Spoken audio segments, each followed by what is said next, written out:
राष्ट्रवादी काँग्रेसच्या प्रदेशाध्यक्षा रोहिणी खडसे आता आपल्यासोबत आहेत. काय सांगाल? शरद पवारांचा उद्या दौरा आहे. लोकसभा निवडणूक जाहीर झाल्यानंतर शरद पवार पहिल्यांदा जळगाव जिल्ह्यात येत आहेत. आदरणीय शरदचंद्रजी पवार साहेब उद्या जामनेरमध्ये आहेत आणि उद्या आमचा कार्यकर्ता मेळावा तिथे पार पडणार आहे. नक्कीच एक वेगळं उत्साहाचं वातावरण आदरणीय पवारसाहेब आल्यानंतर आमच्या मतदारसंघात रावेर लोकसभेमध्ये होईल हा मला विश्वास आहे.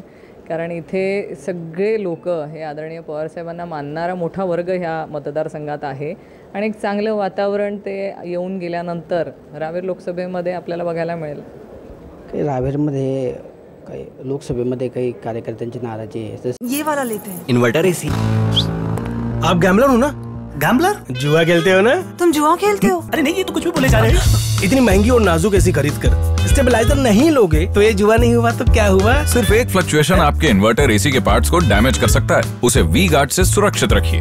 We Guard, India's number 1 stabilizer. Santosh Chaudhari असतील, वरणगावचे समर्थक त्यांनी राजीनामे दिलेत मागे. आता काल त्यांनी परत फॉर्म पण खरेदी केलेला आहे. ते बंडाच्या तयारीत आहे. यावर आज जयंत पाटलांच्या उपस्थितीत काही चर्चा झाली का किंवा ही नाराजी कशी दूर केली जाणार आहे?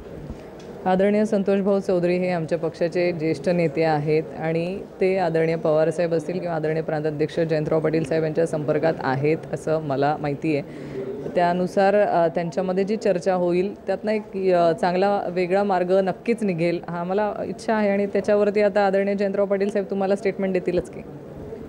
ते आता एक शेवटचा प्रश्न आहे की नाथाभाऊ भाजपमध्ये जाणार आहे. त्यांनी स्वतः सांगितलेलं आहे. त्यानंतर रक्षा खडसेंनी पण वक्तव्य केलं होतं की आम्ही पण रोहिणी खडसेंना पण आवाहन करू भाजपमध्ये या. त्यावर तुम्ही स्पष्टीकरण दिलं आहे पण चर्चा कुठे थांबत नाही आहे. रोहिणी खडसे हे लोकसभेनंतर भाजपमध्ये जाणार असं सांगितलं जातं. मी आधी माझी भूमिका स्पष्ट केलेली आहे. मी आदरणीय पवारसाहेबांच्या राष्ट्रवादी काँग्रेस पक्षामध्येच थांबणार आहे.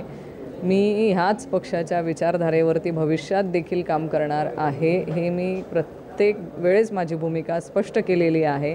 इथे कुठेही संभ्रम नाही आणि ह्याच पक्षात राहून मी माझी 2024ची येती विधानसभेची निवडणूक लढवणार आहे.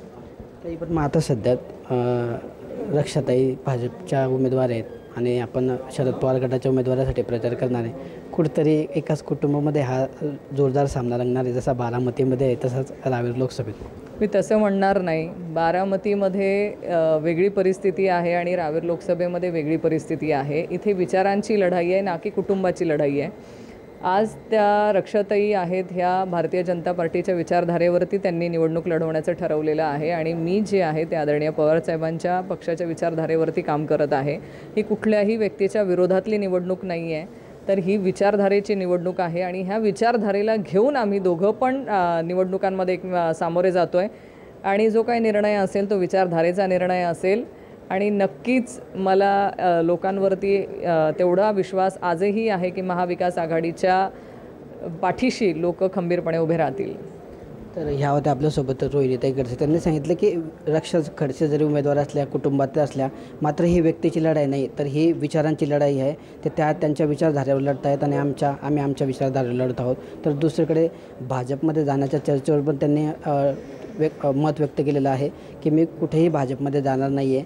मी शरद पवार यांच्यासोबतच राहणार आहे आणि त्यांच्याच पक्षाकडून विधानसभा निवडणूकसुद्धा लढवणार आहे असं ठाम मत त्यांनी व्यक्त केलं आहे. त्यामुळे तुर्तास तरी रोहिणी खडसे भाजपमध्ये जाणार असल्याच्या चर्चेवर पूर्णवेळ मिळाल्याचं आपल्याला पाहायला मिळतं आहे. किशोर पाटील, TV9 मराठी, जळगाव.